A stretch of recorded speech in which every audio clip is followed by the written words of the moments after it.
হযরত মাওলানা মনিরুল ইসলাম সাহেব খতিব আলীনগর বড় জামে মসজিদ মানিকগঞ্জ হযরতকে ওনার মূল্যবান আলোচনা করার জন্য বিশেষভাবে আহ্বান করছি। আমার সময় একটু মাস্টারটা কমা রাখলে ভালো। মাস্টার কমা রাখেন আর ইকো লাগবে না। ইকো দরকার নেই, নর্মালে থাকলেই ভালো। আমি নর্মালি ভালো লাগে।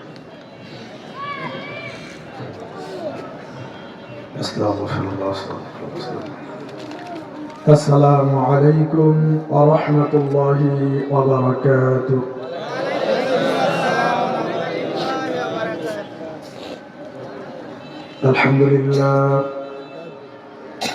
الحمد لله نحمده ونستعينه ونستغفره ونؤمن به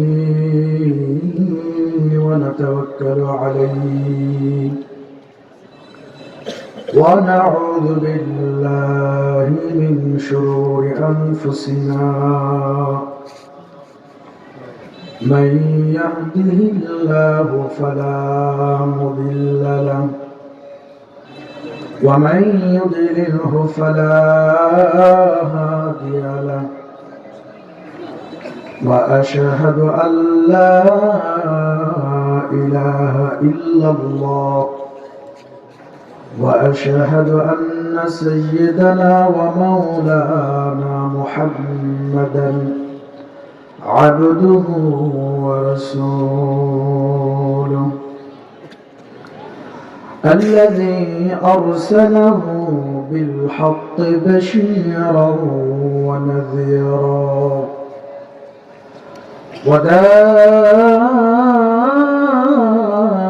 وداعيا إلى الله بإذنه وسراجا منيرا. أما بعد فأعوذ بالله من الشيطان الرجيم. दिल खुले मालिकेर मोहब्बत निये पढ़ेन बिस्मिल्लाहिर रहमानिर रहीम ووصينا الإنسان بوالديه إلى آخر الآية. صدق الله المولانا العظيم وصدق رسوله النبي الكريم ونحن على ذلك من الشاهدين والشاكرين والحمد لله رب العالمين. আমারি কণ্ঠে তুমি তোমারি বাণী তুলেছ, বুকে দিরাজ তুমি কোরআনের স্থান দিয়েছ। এত ভালোবাসো কেন মালিক আমায়, কি করে শুকর তার করি আদায়।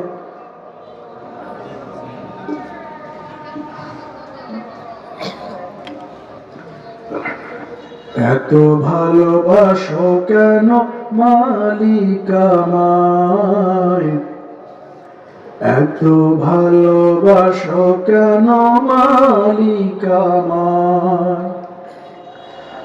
আমারি কণ্ঠে তুমি তোমারি বাণী তুলেছ, বুকের দিরাজে তুমি কোরআনের স্থান দিয়েছ।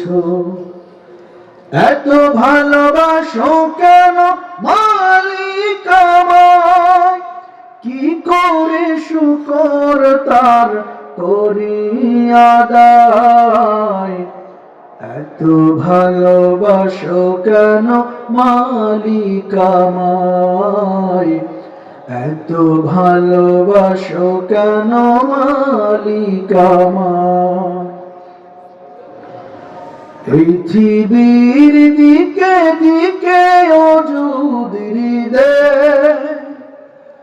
কণ্ঠ আমার নামে তোমার গীতে।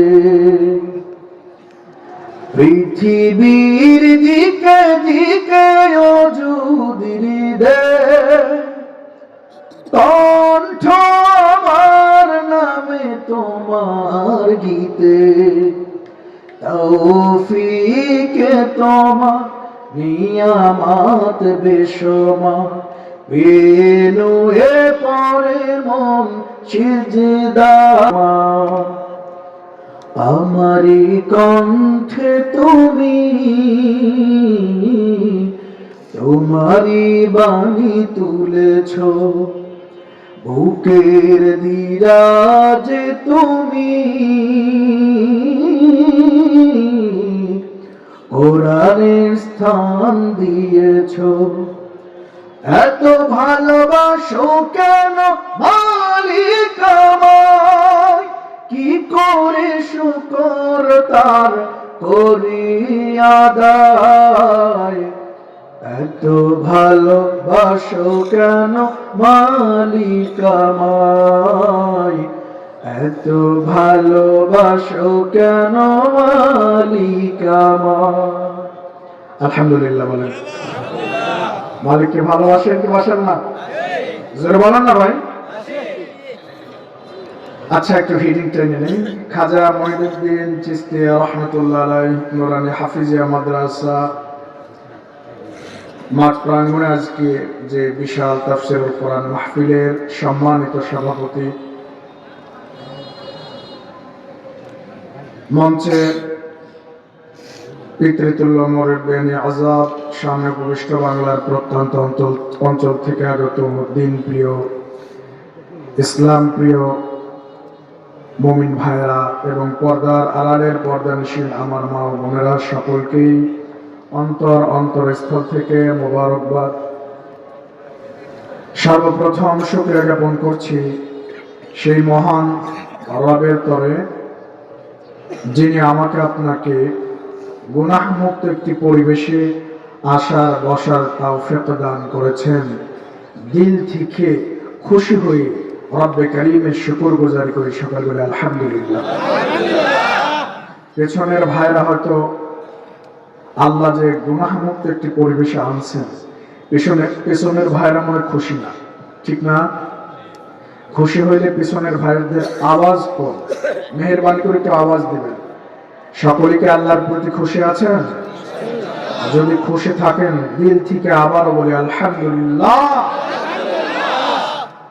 শত কোটি দরুদ ও সালাম মানবতার মুক্তির দূত আশরাফুল আম্বিয়া সাইয়্যিদুল মুরসালিন শাফিউল মুজনিবিন হাবিবে কিবরিয়া জনাবে মুহাম্মদুর রাসূলুল্লাহ, দিল খুলে সকলে বলে সাল্লাল্লাহু আলাইহি ওয়াসাল্লাম। মুহতারাম হাজিরিন, এমন একটি পরিবেশে আপনারা বসতে পেরেছেন, এটা আল্লাহ পাকের বড় একটা ইহসান। যারা বলেন ঠিক কিনা? এই মুহূর্তে আপনি কি জানেন, এই মুহূর্তেও মাহফিলের আশেপাশে কত জায়গায় যে গুনাহ হচ্ছে। এই গুনাহ থেকে আল্লাহ তাআলা মহব্বত করে ভালোবেসে আপনাদেরকে জান্নাতি পরিবেশে আসার বসার তৌফিক দান করেছেন। এটা রবের একমাত্র ইহসান আমার আর আপনার উপরে। জোরে বলেন ঠিক কিনা? এটা একটা জান্নাতি বাগান। এই জান্নাতি বাগানে আসছেন, বসতে পেরেছেন। এই যে মাঝে মাঝে সুবহানাল্লাহ, আলহামদুলিল্লাহ, লা ইলাহা ইল্লাল্লাহ, এই আওয়াজগুলো যখন দেন, রব যে কি খুশি হয়ে যায়, মালিক যে কি খুশি হয়ে যায়। সুবহানাল্লাহ। আপনার এই সুবহানাল্লাহর আওয়াজ পেয়ে রবের কুদরতি দিলটা ঠান্ডা হয়ে যায়। সুবহানাল্লাহ। ইয়া হাজিরিন, আপনারা জানেন আল্লাহ মাকে যখন মা বলে একটা ডাক দেন, মায়ের হৃদয়টা যদি সারা পৃথিবীর ব্যথা দিয়েও ব্যথিত হয়ে থাকে, সন্তানের মুখের মার ডাক শোনার সঙ্গে সঙ্গে দুনিয়ার সমস্ত কষ্ট ক্লেশ মায়ের দূর হয়ে যায়। চিল্লায় বলে ঠিক কিনা? মা যদি এক ডাকে খুশি হয়ে যায়, সেই রক্ত মায়ের চাইতে কোটি কোটি বেশি গুণ মহব্বত নিয়া, প্রেম নিয়া, দয়া নিয়া, ভালোবাসা নিয়া আরশে আজিমে তিনি বসে আছেন। সেই রবকে আল্লাহ বলে চিৎকার দিয়ে ডাক দিলে মাওলা কি খুশি হয় না ভাই? জোরে বলবেন না, খুশি হয় না ভাই? কেন খুশি হবেন না? মালিক তো কাফেরেরও মালিক, মালিক তো মুমিনেরও মালিক। মালিক যদি একজন কাফেরকেও মহব্বত করতে পারে, সেখানে মালিক কেন মুমিনকে মহব্বত করবে না? জোরে বলে ঠিক কিনা? কাফের সারাটা জীবন আল্লাহর নাফরমানি করতে করতে জিন্দেগি তামা তামা করে ফেলছে। সারা জীবন ভর রবকে রব বইলা, আল্লাহকে আল্লাহ বইলা কোনোদিন ডাকে নাই। বৃদ্ধ বয়সে আইসা কেমনে কেমনে যেন মালিকের প্রেমে পড়ে একটা ডাক দিছে। ডাক দিতে দেরি হয়েছে তো মালিক সারা দিতে দেরি করে নাই। সুবহানাল্লাহ। তো সেখানে তো মুমিনের পাওয়ারটা তো আলাদা। মুমিনের পাওয়ার, মুমিনের মর্যাদা তো আল্লাহর কাছে আলাদা। চিল্লায় বলে ঠিক কিনা? রব কিন্তু একজন কাফেরের জবানের দিকেও তাকায় থাকে। মালিক একজন কাফেরকেও মহব্বত করেন। সুবহানাল্লাহ। কাফেরকেই যদি এত মহব্বত করেন, তাহলে মুমিনকে কেন আল্লাহ মহব্বত করবেন না? একজন কাফেরকে কি পরিমাণ মহব্বত করে কিতাবের ভিতরে আসছে। সাইয়েদনা হযরত ইব্রাহিম আলাইহিস সালাতু ওয়াস সালাম, এই বাজানেরা একটু দিল দিয়ে আমার কথাগুলো শুনবেন। আমি কিছু কথা বলবো, রব যদি জবান দিয়ে বের করে দেন। আল্লাহর সাথে বর্তমান মানুষের সম্পর্কটা সতীনের চাইতে বেশি খারাপ হচ্ছে। যার সাথে সম্পর্ক রাখা দরকার ছিল বান্দার গোলামের, তার সাথে সম্পর্ক নাই। যার সাথে সম্পর্ক রাখার কথা না, গোলাম তার সাথে গিয়ে রাত দিন পিরিত করে। ঠিক কার লগে প্রেম করার কথা ছিল, কার লগে গোলাম গিয়ে প্রেম করে। মালিক আল্লাহ, রবের প্রেম। সাইয়েদনা হযরত ইব্রাহিম নবী আলাইহিস সালাতু ওয়াস সালাম আমাদের জাতির পিতা। এই সবাই জানেন আমাদের জাতির পিতা? চিল্লায় বলতে পারবেন না কে? জোরে বলতে হবে কে? আর জোরে আওয়াজ দিয়ে বলতে হবে কে? হয় নাই? মুখস্থ করছেন যে জাতির পিতা। হ্যাঁ, আরে না, এক শব্দ 15 বছর ধরে মুখস্থ করাইতে করাইতে ব্রেন ওয়াশ করতে করতে এখন নামই এসেছে। আমাদের বাচ্চারা তো বলতেই পারবে না যে আমাদের জাতির পিতা ইব্রাহিম আলাইহিস সালাম। বিশ্বাস হয় না ভাই? আপনি 100টা বাচ্চাকে দাঁড় করাবেন, 80-র চেয়ে বেশি বাচ্চাগুলো বলবে আমাদের জাতির পিতা। আমি ভাই কারো বিরুদ্ধে কথা বলি না, আমি কথায় কথা বলতেছি। কেউ উঠে যাবেন না, বয়ানে উঠলে আমার মানে বয়ান আর কেমন লাগবে, উঠেন ভাই, কিছু কথা বলবো ভাই। জাতির পিতা হচ্ছে ইব্রাহিম খলিলুল্লাহ আলাইহিস সালাম। মনে রাখবেন, বাচ্চাদেরকে এটা ঢোকায় দিবেন, জেনে ঢোকায় দিবেন, জাতির পিতা ইব্রাহিম আলাইহিস সালাম। সাইয়েদনা হযরত ইব্রাহিম আলাইহিস সালাম তিনি মেহমান প্রিয় ছিলেন। আমরা তো ইদানিং মেহমান আইলে মুখ এমন কালো হয়, মনে হয় যে ঘূর্ণিঝড় আরম্ভ হয়েছে। মেহমান আসছে, আমার তো টাকা পয়সা খাবার দাবার সব নষ্ট হয়ে যাবে। যারা বলেন আছে না নাই?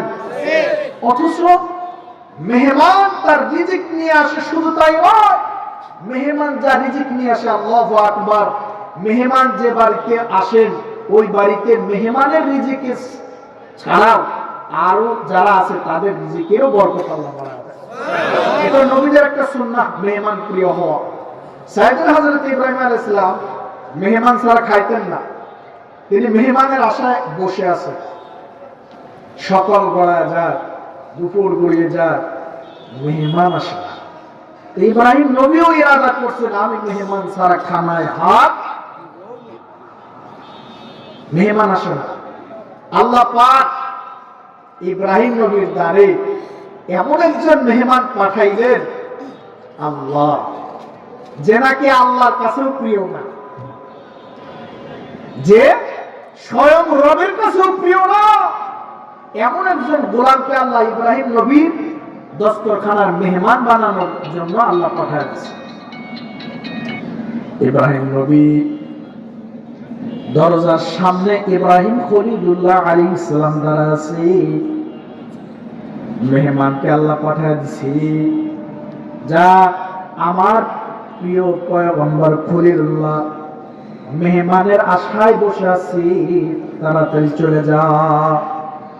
আল্লাহ তাআলা এমন একজন গোলামকে পাঠাইছে, এমন একজন গোলাম রব্বে কারীম ইব্রাহিম খলিলুল্লাহর কাছে পাঠাইছে। ইব্রাহিম খলিলুল্লাহ লোকটাকে দেখে যে মেহমান দেখে নবী খুশি হয়ে গেছে, বড্ড খুশি হয়েছে। সারাটা দিন চলে গেছে, আল্লাহ তাআলা খোদার সময় আমি নবীর কাছে একজন মেহমান পাঠাইছি। ইব্রাহিম নবী খুশিতে লাগতেছে, এই গোলাম আমি নবীর তো এখনো পর্যন্ত খানা খাই নাই, আয় তাড়াতাড়ি আয়, আমার দস্তরখানায় বসে যা। আল্লাহর গোলাম বলে, খলিলুল্লাহ ইব্রাহিম, আমি কিন্তু মুমিন না, খানা খাইতে পারি ইব্রাহিম, শর্ত লাগাইতে পারবেন না ঈমান আনার জন্য। ইব্রাহিম, আমি কিন্তু মুমিন না ইব্রাহিম। খলিলুল্লাহ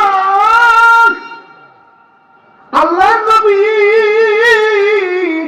খলিলুল্লাহ বলে, এই আমি নবী, যুগের একজন পয়গম্বর, তোর মতো বেঈমানকে নিয়ে আমি আল্লাহর নিয়ামতে ভাগ বসাতে চাই না। আমি ইব্রাহিম খানা না খাইতে পারি, কিন্তু তোর মতো বেঈমানকে নিয়ে আমি নবী মেহমানদারি করাবো না। আরে আমি তো যুগের একজন পয়গম্বর নবী, নবী হইয়া কেমনে একজন বেঈমানকে আল্লাহর দেওয়া নিয়ামত বর্জন করাই? তোর খানা দিতে পারো। এই বাবার দিলটা লাগা শোনেন, আল্লাহর কি প্রেম, আল্লাহর কি প্রেম! একজন কাফিরের লগে মালিকের প্রেম কেমন! রব অসন্তুষ্ট হয়ে গেছে, আল্লাহ নারাজ হয়ে গেছে। ইব্রাহিম খলিলুল্লাহ বেঈমানটাকে যখন তাড়া দিছে, বেঈমানটা চোখের পানি ছাড়তে ছাড়তে চলে গেছে। বড্ড ক্ষুধার্ত ছিল, ক্ষুধার যন্ত্রণা নিয়ে আল্লাহর গোলাম চলে গেছে। এদিকে আল্লাহ তাআলার সঙ্গে সঙ্গে ইব্রাহিম খলিলুল্লাহর উপরে ওহী পাঠায় বলে, ইব্রাহিম, আমি রক্ত তরে তোর দস্তরখানায় একজন আমার গোলাম পাঠাইলাম। এই ইব্রাহিম, আমি মালিক জেনে বুঝে তো তোমার দস্তরখানায় এমন একজন গোলাম পাঠাইছি। আমি আল্লাহ তো একদিন নয়, 2 দিন নয়, প্রায় 80 বছর যাবত আমি আল্লাহ তাআলা বেঈমানটারে খাওয়াই, কিন্তু কোনদিন জবান খুলে আমার নিয়ামত পাইয়া একটা বড় আমি মাওলাকে আল্লাহ বলে ডাকে নাই। ইব্রাহিম রে, আমি আল্লাহ তাআলা এক লুকমা খাবারের জন্য তোমার কাছে পাঠাইলাম। ইব্রাহিম, আমার গোলামের উপরে রাগ কইরা তুমি ঠাট্টা দিয়া বের করে দিছো। ও ইব্রাহিম, আমি মালিক যদি সহ্য করতে পারি এতটা বছর ধরে, ইব্রাহিম কেন তুমি এক লুকমা খাবার আমার গোলামের মুখে তুলে দিতে পারলা না? ইব্রাহিম রে, হয়তো তোমার আদরের কারণে আমার গোলাম ঈমান আনত, যতক্ষণ পর্যন্ত আমার ওই বেঈমান গোলাম তারে সঙ্গে লইয়া খানা না খাইবা, আমি আল্লাহ তোমার লগে যোগাযোগ বন্ধ করে দিলাম। আল্লাহু আকবার। চিন্তা করেন তো, আমি আগেই বলছিলাম মুমিনকে আল্লাহ কতটা মহব্বত করতে পারে। একজন গোলামকে যদি মালিক এতটা মহব্বত করে, মুমিনকে আল্লাহ তাআলা কতটা মহব্বত করতে পারে। এই আল্লাহর গোলাম, আল্লাহ তাআলা ইব্রাহিম নবীকে ওহী পাঠায় দিয়েছে, যা রে ইব্রাহিম যা, আমার ওই বেঈমান গোলাম তারে ধইরা দেয়, যতক্ষণ পর্যন্ত তোর লগে খানা না খাওয়াবি ইব্রাহিম, আমি মাওলার সম্পর্ক তোর লগে ছিন্ন করে দিলাম। ইব্রাহিম নবী চলে গেছে। ইব্রাহিম নবী দৌড়াইতেছে কাফিরকে তালাশ করার জন্য। যায় দেখে যে কাফির একটা ডাস্টবিনে খাবার তালাশ করতেছে। ইব্রাহিম নবী কাফিরের পিছন দিক থেকে কাফিরকে জড়ায় ধরছে। এই ভাই চল না চল, আমার রব করে লইয়া সঙ্গে লইয়া খানা খাওয়ার জন্য অর্ডার করছে, তাড়াতাড়ি চল, যতক্ষণ পর্যন্ত আমার লগে খানা না খাইবি রে, ততক্ষণ পর্যন্ত আমার মালিক আমার লগে কথা কবে না। কাফির তুই জানিস না আমার মাওলার লগে আমার যে কেমন প্রেম, আমার মালিক যদি একটা নজর একবেলা যদি আমার মাওলা আমার লগে কথা না কয়, তো আমি ইব্রাহিম থাকতে পারবো না। সুবহানাল্লাহ করেন না, আমি ইব্রাহিম থাকতে পারবো না যতক্ষণ পর্যন্ত আমার মাওলা আমার লগে কথা না কইলে। চল না চল। কাফের বলে ইব্রাহিম সত্যি করে বলো তো দেখি আমার মাওলাকে আমারই বলছিলি। ইব্রাহিম খলিলুল্লাহ বলে, কাফের 80টা বছর হয়ে গেছে, 80 বছর ধইরা আমার মাওলার লগে তোর কোনো যোগাযোগ নাই। আমার মাওলা তোর জবানের দিকে তাকাছে, কখন জানি আল্লাহ বইলা আমার মাওলাকে ডাক দিবি, আর আমার মাওলা তোর ডাকে সাড়া দিবি রে। কাফের চোখের পানি ছেড়ে দিয়ে বলে, ইব্রাহিম 80 বছর ধরে আমার মাওলাকে আমি ডাকি না, আমার মাওলা তবু আমাকে মোহাব্বত করে। ইব্রাহিম খানা খাইতে পারি রে ইব্রাহিম, আগে হাতটা বাড়ায়া দে, আমি আমার মাওলার লগে কালেকশনটা লাগায়া দেই, এরপরে আমি কাফের তোর লগে খানা খাবো। আল্লাহু আকবার। এটাই হলো মাওলার একটা প্রেম। রব যদি একজন কাফিরের লাগেও যদি এতটা প্রেম, মালিকের যদি একজন কাফিরের লাগেও যদি এতটা প্রেম, বলেন তো চিল্লা বলেন তো এবার বলেন তো দেখি, একজন মুমিনের লাগেও মালিকের কেমন প্রেম হতে পারে। সুবহানাল্লাহ। মাওলা তাআলা মাওলা আল্লাহ তাআলা মুমিন বান্দার লগে প্রেম প্রকাশ করে কি দিয়া? এই মিয়া, আপনি প্রেম প্রকাশ করেন আপনার বান্ধবীর লগে চিঠি দিয়া। চিঠির তো জামানা নাই, কিন্তু আছে কি মোবাইল ফোন। হ্যালো, রাত 1টার সময় ফোন দিছে, হ্যালো ঘুম ভেঙে গেছে, তাই কথা বলা ঠিক না? 1টার সময় ফোন দিছে, কই আসো, কয় বাড়িতে, কয় আসো বাসক তোলা, কয় রাত তো গভীর,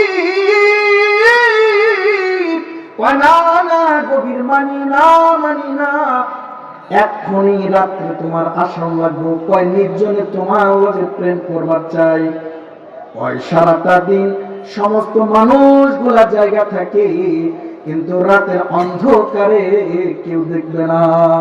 রব প্রেম করার জন্য কালামুল্লাহ আল্লাহ দান করছে।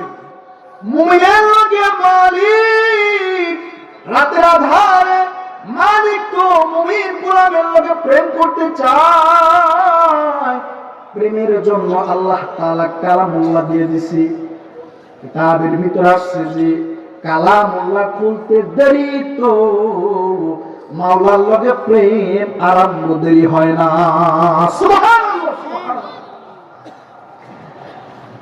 মেরে ভাই ওই জন্য বলতেছিলাম মুমিনের লগে প্রেম আল্লাহর বহু। সময় খুব বেশি দূর যাওয়া যাবে না।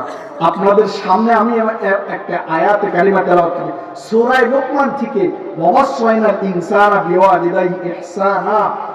আজকে অনেক আলোচক এবং আমাদের মাহফিলের যারা দাওয়াতে মেহমান ছিলেন অনেকেই কথা বলছেন, আমাকে সময় দিয়েছেন 45 মিনিট, বেশি দূর যাওয়া যাবে না।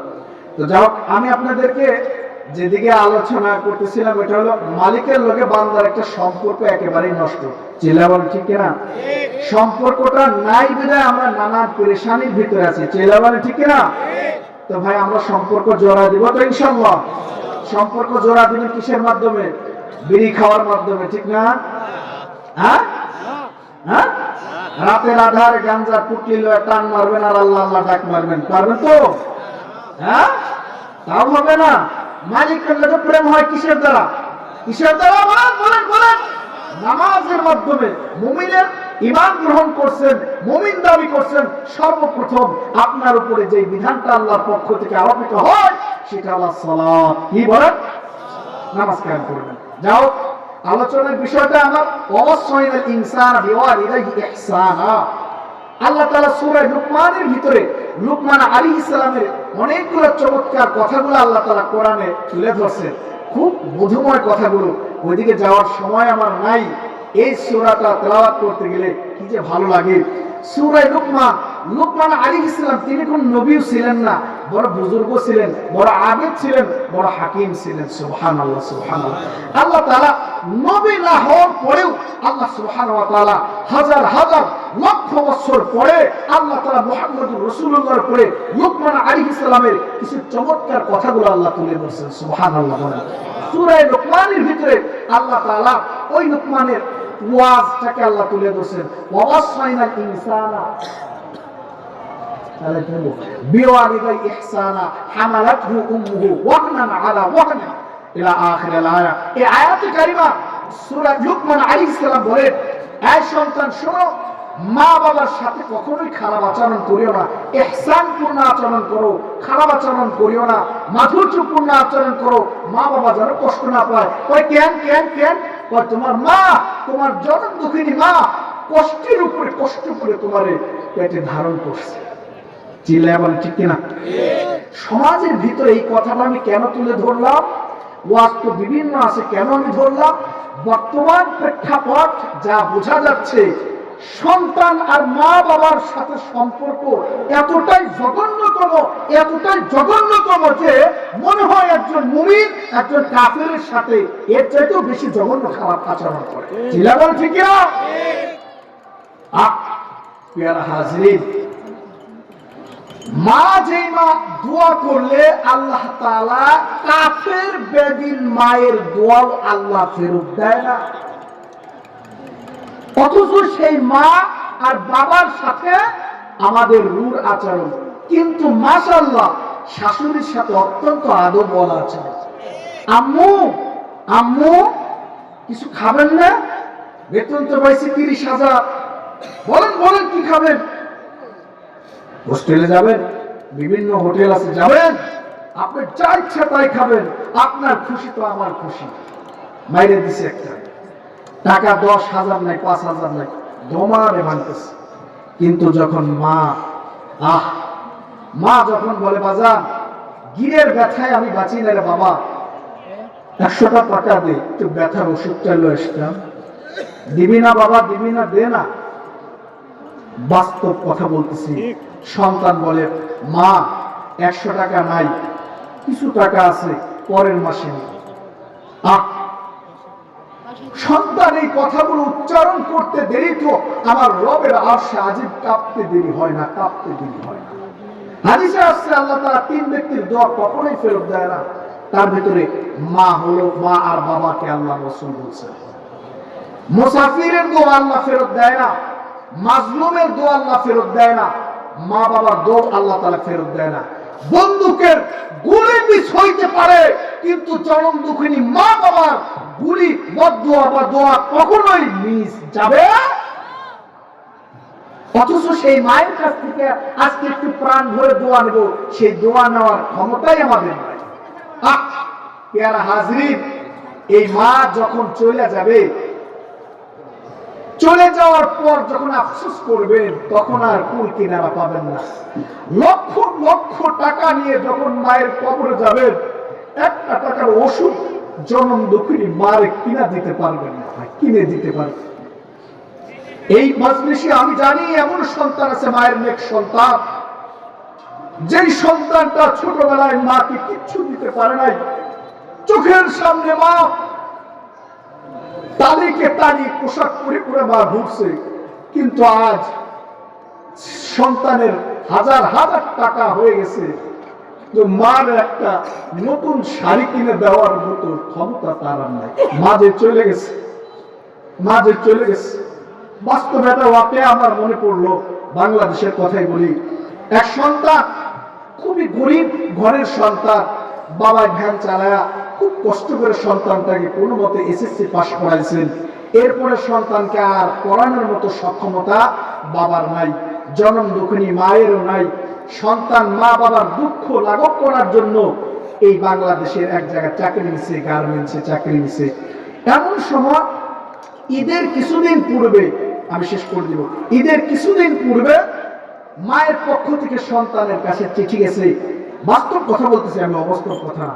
বাজান, শরীরটা আমার ভালো না, আমি মা তোরে একটু দেখতে চাই, দ্রুত একটু চলে আয়। বাস্তব অকেয়ারে বাজার, দিলটা লাগায়া যদি শোনেন রে বাবা, তাহলে চোখের পানি আপনি ধরে রাখতে পারবেন না। জনম দুঃখিনী মা চিঠি লিখছে, সন্তান আমি মায়ের শরীর বলো ভালো না, আয় নাই, আমি মাকে একটা নজর দেখা যা।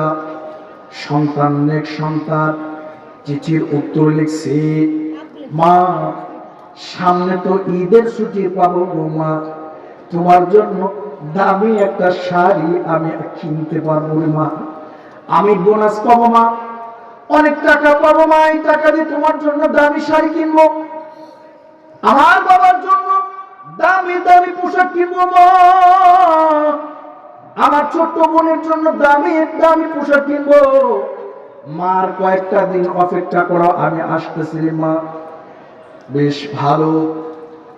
ঈদের ছুটি যখন সন্তান পাইছে, সন্তান বাজার ঘাট করে বাড়ির দিকে রওনা দিছে। সন্তান যখন গাড়িতে উঠছে, সন্তানের মনের ভিতরে আনন্দ আসার কথা, কিন্তু মনের ভিতরে তো আনন্দ নাই। যতদূর আগায় তো সন্তানের দিলটা খান খান হয়ে যায়। সন্তান মনে মনে ভাবতেছে ব্যাপারটা কি, আমি আজকে তো আনন্দের দিন, যে জনম দুঃখিনী মায়ের পরনে কোনদিন একটা ভালো পোশাক দেখি নাই, নিজের হাত দ্বারা দামি একটা পোশাক কিনেছি, আমার মাকে আমি সাজায়া সাজায়া দেখতে চাই। আমার দিলটা তো আজকে আনন্দে ভরার কথা, কেন আমার দিল ভাঙ্গে যায়? সন্তান যত বাড়ির দিকে আগায়, সন্তানের দিলটা আরো খান খান হয়ে যাইতেছে। এই বাবা, দিল লাগায়া তুমি শোনের বাজার, সন্তান নেক সন্তান যারা হয়, তাদের তো মা বাবার প্রতি এমন নজর, দেহের রক্ত বিক্রি করে হলেও মা বাবার হাসি দেখতে চায়। সন্তান যত দূর আগায় তো দিলটা খান খান খান খান হয়ে যাইতেছে। সন্তান যখন বাড়ির উঠানে গেছে, তো দেখি শত শত মহিলার কান্নার আওয়াজ। সন্তান ভয় পেয়ে গেছে, ব্যাপার কি? এতগুলো মহিলার কান্নার আওয়াজ, আজকে তো খুশির কথা। সন্তান যখন বাড়ির উঠানে গেছে, ছোট্ট বোন তখন ভাইয়া ভাইয়া বলে চিৎকার করতে করতে ভাইয়ের কাছে আসছে। ভাইয়ের কাছে আসার পর ভাইয়ের গলাটা জড়িয়ে ধরে বুক জোরে জোরে চিল্লায়া কান্না আরম্ভ করছে। সন্তান বলতেছে, ভাই বোন কেন তুমি কাঁদো? বোন বলে, ভাই আমি কেন কাঁদি? ওই যে দেখো জনম দুকুনি মায়ের লাশটা খাটিয়ার উপরে আছে। বাইরে মা তো আর নাই। মা তোমাকে বারবার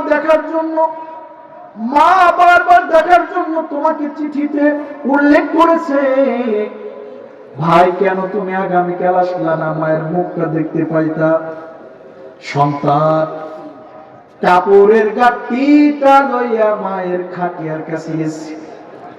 সন্তান গাঁটটির থেকে কাপড়টা বের করে দিছে, জনম দুকুনি মায়ের লাশটা বের করে দিছে।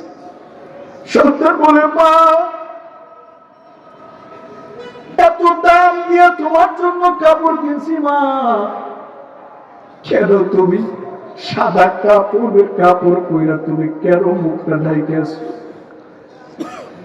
জিন্দেগিতে তোমার পরনে কোনদিন আমি ভালো কাপড় দেখি না। মারে তুমি কি আমাকে দেখবা না মা? এইবার তুমি কি আমার এই নতুন শাড়িটা পরবা না মা? একটু চক্ষু মিলা তাকাও রে মা, চোখটা মিলা একটু তাকাও রে মা। এই সুন্দর শাড়িগুলো মা কার পরনে দিব রে মা? আর মা বলে কারে ডাকবো রে মা?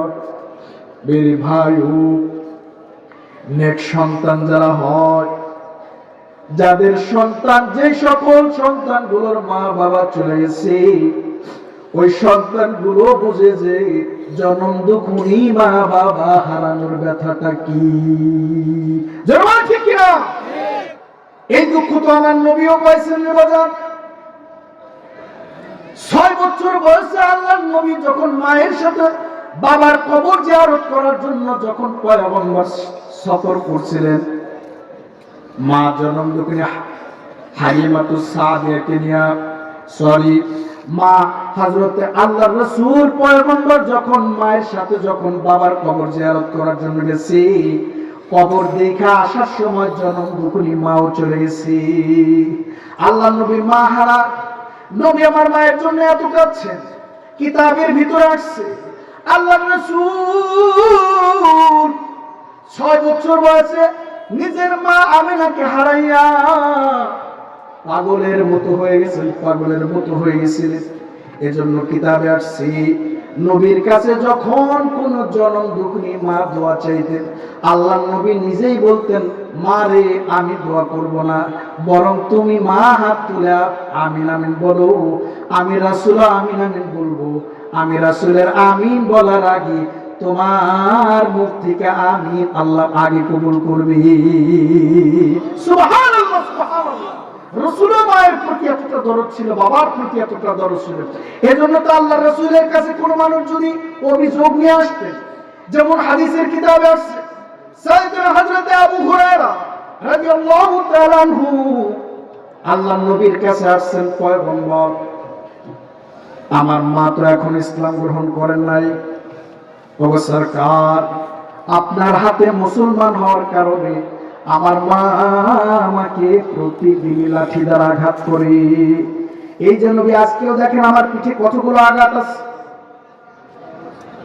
কতগুলো আঘাতের চিহ্ন আছে। আল্লাহর নবী ও আল্লাহর রাসূল বলেন না দেখি আমি কি করতে পারি। আল্লাহর নবী সরকার দোয়ার নবী বলে, আবু হুরায়রা, এই আবু হুরায়রা তুমি কি তোমার মায়ের বিরুদ্ধে অভিযোগ করো? তোমার মায়ের বিরুদ্ধে আমি নবীর কাছে অভিযোগ করিও না আবু হুরায়রা, আমি নবী কিন্তু কিছুই করতে পারবো না। হযরত আবু হুরায়রা বলে, ঠিক আছে নবী, আপনি যদি আমার মায়ের বিরুদ্ধে কোনো কথা না বলেন তাই একটা কাজ করেন। আবু হুরায়রা কি বলে, আল্লাহর রাসূল সরকারে দো আলম নবী বলে, আবু হুরায়রা কি করতে পারি তোমার মায়ের জন্য? হযরত আবু হুরায়রা বলে, পয়গম্বর আপনি মেহেরবানি করে দুটি হাত উঠায়া দেন আল্লাহর কাছে, আমার আপনার দোয়ার বরকতে যেন আমার জনম দুখুনি মা ঈমান আনি। আল্লাহ নবী বলে ঠিক আছে, আমি হাতটা উঠায়া দিলাম। আল্লাহ রাসূল হাত উঠাইছেন, হযরত আবু হুরায়রা এমন একটা দৌড় দিছে, এমন জোরে দৌড় দিছেন, সাহাবায়ে কেরাম হযরত আবু হুরায়রার পোশাকটা টাইনা ধরছে। আল্লাহর রাসূলের সাহাবী হযরত আবু হুরায়রা বলে, এই পিছন দিক থেকে আমার জামা টেনে ধরিও না রে ভাই, ধরিও না, আমি আমার মায়ের কাছে দ্রুত যাইতে চাই। সাহাবী বলে, কেন রে আবু হুরায়রা, পাগল হয়ে গেছো নাকি? দৌড়াও কেন, কেন এত জোরে জোরে দৌড়াইতেছো? হযরত আবু হুরায়রা বলে, এই আল্লাহর নবীর সাহাবী, ছেড়ে দে না, ছেড়ে দে, আমি দেখতে চাই আমার নবীর দোয়াটা আগে পৌঁছে নাকি আমি আবু হুরায়রা আগে পৌঁছে যাই। সুবহানাল্লাহ। হযরত আবু হুরায়রা দৌড়ে গিয়ে মায়ের দরজার সামনে যখন নক করছে, ভিতর থেকে একটা মলিন একটা আওয়াজ আসছে, আবু হুরায়রা, আবু হুরায়রা, এত জোরে জোরে ডাকার দরকার নাই। হযরত আবু হুরায়রা কণ্ঠের আওয়াজ দিয়ে বুঝতে পারছেন আমার আসার আগে আমার নবীর দোয়াটা আগেই পৌঁছে গেছে। সুবহানাল্লাহ। মেরে ভাইও, আমি বলতে চাই এই কথাই যে সরকারের দো আলম নবী মায়ের বিরুদ্ধে কোনোদিন কোনো মানুষের নালিশ নাই। কিতাবের ভিতর আসছে, তোমার মা বাবা যদি কাফের হয় আর তুমি যদি মুমিন হও, এরপরেও তোমার দায়িত্ব হলো তোমার মা বাবাকে চাপাচাপি না করে বরং তাদের সেবা করার জন্য প্রতি মাসের টাকাটা মাসে দিয়ে দিও। সুবহানাল্লাহ। কত সুন্দর ফয়সালা দেখছেন। কিন্তু আমরা আজকাল আমাদের ঘরে ঘরে সন্তানগুলো এমন হয়ে গেছে যে তারা বিয়ে শাদী করার পরেই জনম দুঃখিনী মা বাবার বিরুদ্ধে যুদ্ধে লেগে যায়, যুদ্ধ লেগে যায়। কেন ভাই, কেন? মা একদিন দুই দিন 10 মাস 10টা দিন জনম দুঃখিনী মা পেটে ধারণ করছে আপনারে, ক্ষুধার তীব্র ক্ষুধা নিয়ে মা যখন খাবারের লুকমায় হাতটা দিছে, অমনি তো আপনি ক্ষুধার্ত অবস্থায় পেটের ভেতর থেকে লাঠি দিয়া মারে আপনি উঠাইয়া দিছে। জনম দুঃখিনী মা চোখের পানি ছাড়তে ছাড়তে খাবারের লুকমা থেকে চলে গেছে।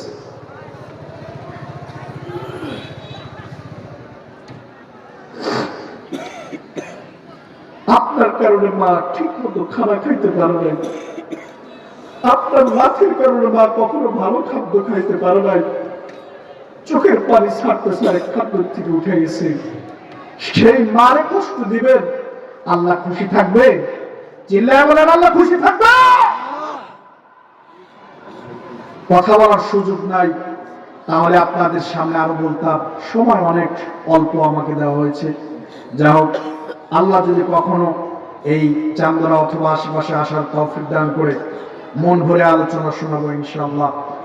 আল্লাহ তাআলা আমাদের সকলকে জনম দুঃখিনী মা বাবা যাদের বাচ্চা আছে ওই মা বাবার সেবা করার তৌফিক আল্লাহ সবাইকে দান করুন। সকলে বলেন আমিন। যদিও আগে আপনি খারাপ আচরণ করে থাকেন, আজকে গিয়ে মা বাবার পায়ে হাত রেখা জনম দুঃখিনী মা বাবার কাছে ক্ষমা চাবেন। মা বাবা সকল দুঃখ ভুলে আপনাকে বুকে জড়ায় নিবে, এরকম মা বাবা প্রিয় হাজিরিন।